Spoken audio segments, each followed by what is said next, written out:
Math writing. The way this thing started for MSA was a number of years ago.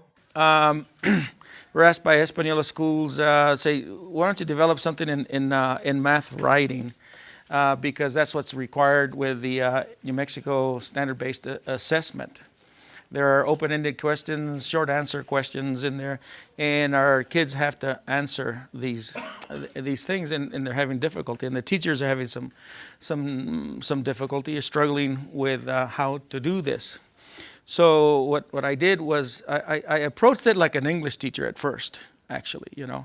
So so how do I get kids to write clearly, communicate clearly, and effectively and efficiently?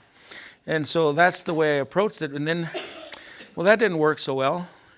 And then I thought, well, I've done some research on thinking, and there are certain tools that we use for thinking, and you've heard me say this before.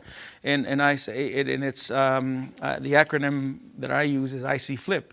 And the reason I use IC Flip, ICLFP, the reason I use that is so that it helps me remember. That is, I'm talking the tools that we use for thinking are images, concepts, facts, language, and procedure. Okay? So that's images, concepts, facts, language, and procedures. IC Flip. And you'll see it up here in a second. So those are thinking tools. And then I had an epiphany about 2010, and I thought, well, it's really about not writing so much like they teach us in language arts. Although, you're still using the same sentence structure. But what we really, if I really want to tell or give a hint to teachers as to what to look for in the writing, because this is what teachers are looking for. What do I look for in the writing?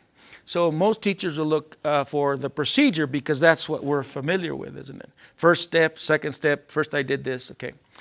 And I thought, well, if these are the thinking tools, images, concepts, facts, language, and procedure, then they must be the same tools that we use to communicate with.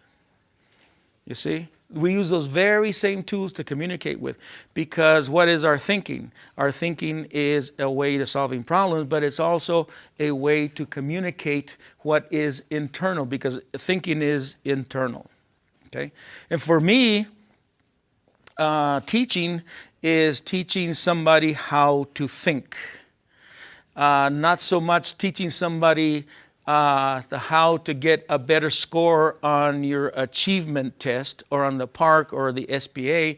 It is my primary responsibility as a teacher is to teach somebody how to think. And the only way I can teach somebody how to think is to teach them the way I think, because that's the only way I can think, is the way Lorenzo thinks. If I could think like Randy, or if I could think like Einstein, say, oh, I'm going to teach them how to think like Einstein. Well, I can't, because I don't think like Einstein. If I had a bicameral mind, two-chambered mind, and one mind was Einstein and the other one was Lorenzo, well, which one do you think I would choose? Well, not in the classroom. Well, I would choose Einstein, and in everyday life I would be Lorenzo. Well, you can't do that. You can't do that, can it? It's kind of a silly thought experiment, isn't it? But what we are really, as teachers, what we are teaching kids to do is to think like us. That's a scary thought for me. I came to that epiphany about 7 years into my teaching. I was standing, I remember exactly where I was standing, and a kid asked me a question, and I answered it without delaying the answer, saying, okay, you know what? Wait tomorrow and I'll see if I can get an answer for it, or looking in the book. And I thought, well, I'm really teaching these kids how to think. And I'm teaching them how to think like me, but in the context of science, because I was a science teacher, in the context of science. So in the context of math, I'm teaching you how to think, my students, how to think like I do in the context of math. You see? So that could be limiting, or that could be very broad, depending on how much I know. So for me, it's about thinking. And that's what we are. We're thinking beings, aren't we? We're thinking beings. So, so in terms of images, concepts, facts, language, and procedures, those are some tools that we use to think, and those are the tools that we teachers like to think about. Well, I'm teaching how to think critically, but those are the tools that you're using to think critically.